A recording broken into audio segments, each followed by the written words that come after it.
কাবিন সম্পূর্ণ পরিশোধ না করে স্ত্রীর সাথে সবাস করা জায়েজ আছে কিনা, এতে স্ত্রী গর্ভবতী হলে সে গর্ভস্থ শিশুর বিধান কি বৈধ নাকি অবৈধ? দেখুন, মহারণা যদি অনাদায় থাকে, মহারণা ধার্য হয়েছে দেননি বা অনাদায় থাকে, পরবর্তীতে মহারণা আপনি পরিশোধ করবেন বা কিস্তিতে দিচ্ছেন, তো এরকম পরিস্থিতিতে স্বামী স্ত্রী পারস্পরিক সম্পর্ক করা, শারীরিক সম্পর্ক করা না জায়েজ বা হারাম কাজ নয়। এবং এর ফলে সন্তান গর্ভবতী হলে বা গর্ভে আসলে সে সন্তান বৈধ সন্তান হিসেবে বিবেচিত হবে। সাহাবা ইকরামের মধ্যে অনেকেই তাদের আপনার মহর নগদে পরিশোধ করেছেন, অনেকে না, বেশিরভাগই নগদে পরিশোধ করেছেন, অনেক সময় কেউ কেউ বাকিতেও পরিশোধ করেছেন। আসলে তার একটা হাদিস রয়েছে মর্মে যে মহর যদি কেউ বাকিতে রাখতে চায় সেটা জায়েজ আছে, বিধায় এটা নাজায়েজ নয় এবং এর ফলে সম্পর্ক হারাম হয়ে যাবে না। অনেকে না জেনে এটাকে জেনা হবে, হারাম হবে সম্পর্ক এমনটি বলে থাকেন।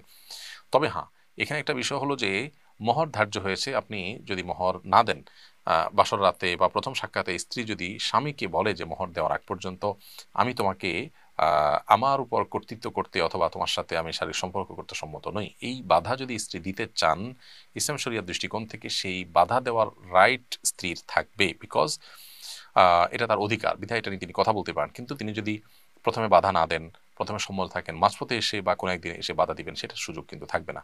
মহর পরিশোধ করতে হবে, না করলে স্বামী গুনাহগার হবেন। কিন্তু এর মানে এই না যে মহর অপরিশোধিত থাকলে বা বাকি থাকলে সম্পর্ক হারাম হয়ে যাবে, সন্তান হারাম হয়ে যাবে, ব্যাপারটা সেরকম না। তাসনুবা তরি আপনি লিখেছেন, বিয়েতে মহারণা হিসাবে ওমরা হজের খরচ ধার্য করলে বিয়ে বা মহারণা বৈধ হবে কিনা? বিয়েতে মহারণা হিসাবে ওমরা করানোর শর্ত যদি দেওয়া হয় যে স্বামী ওমরা করাবেন, তাহলে সেক্ষেত্রে সেটা অবশ্যই জায়েজ হতে পারে। এবং এটা যেহেতু একটা ফিগারের মধ্যে আনার মতো বিষয়, তাহলে এইটি আপনার বিবাহের জন্য মহারণা হিসাবে ধার্য হতে পারে, বিবাহ বৈধ হবে এবং এই মহারণাও সঠিক বলে বিবেচিত হবে এবং এটি আদায় করতে হবে স্বামীকে। এরপর প্রশ্ন হলো, আমাদের এলাকার কিছু মসজিদে রবিউল আউয়াল মাসে মসজিদগুলোতে আলোকসজ্জা করা হয়, এটা শরীয়তের দৃষ্টিতে কেমন? মসজিদ আল্লাহর ঘর, এখানে আলোকসজ্জা, অতিরিক্ত লাইটের ব্যবহার, পর্যাপ্ত লাইটের ব্যবহার করে যে আলোকসজ্জা করা হয়ে থাকে, এটা যারা করে থাকেন রবিউল আউয়াল উপলক্ষে ইবাদত, বন্দিগি, নেক আমল, সওয়াবের কাজ মনে করে থাকেন। নবী করিম সাল্লাল্লাহু আলাইহি ওয়াসাল্লাম রবিউল আউয়ালকে কেন্দ্র করে অতিরিক্ত আলোকসজ্জা বা এই যে আনন্দ আয়োজন যেটি আমরা দেখতে পাই আজকাল, এরকম কোনো কিছু তিনি বা তার খুলাফা রাশেদা বা সাহাবা ইকরাম কেউই করেননি।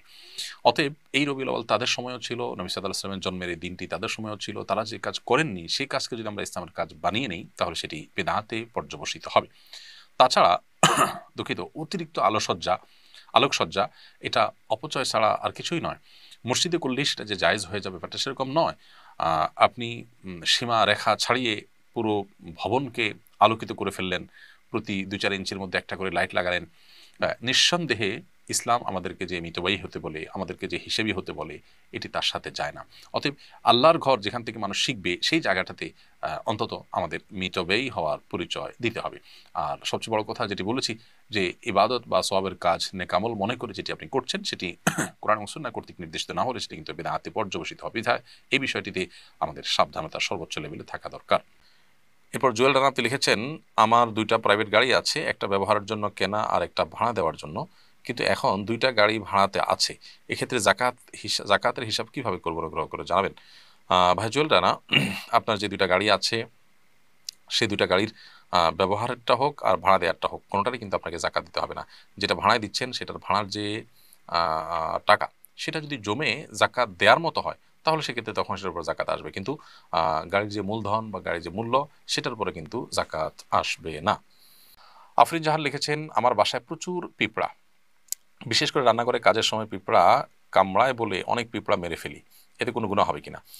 পিঁপড়া যদি আপনি মারেন এতে গুনাহ হবে না, কিন্তু আগুন দিয়ে পুড়িয়ে পিঁপড়া মারবেন না, এ ব্যাপারে নবী সাল্লাল্লাহু আলাইহি ওয়াসাল্লামের নিষেধাজ্ঞা রয়েছে। এর বাইরে আপনার পিঁপড়ার উপদ্রব থেকে বাঁচার জন্য আপনি সেটা মেরে ফেলতে পারেন। যে কোনো প্রাণী আমাদের যদি উপদ্রবের কারণ হয় তাহলে সেটা থেকে আত্মরক্ষার জন্য আমরা সেটি মারতে পারি, কিন্তু নির্মমভাবে বা অপ্রয়োজনে কষ্ট দিয়ে তাকে তিলে তিলে শেষ করা বলতে যেটা বোঝানো হয় সেটা করা যায় হবে না।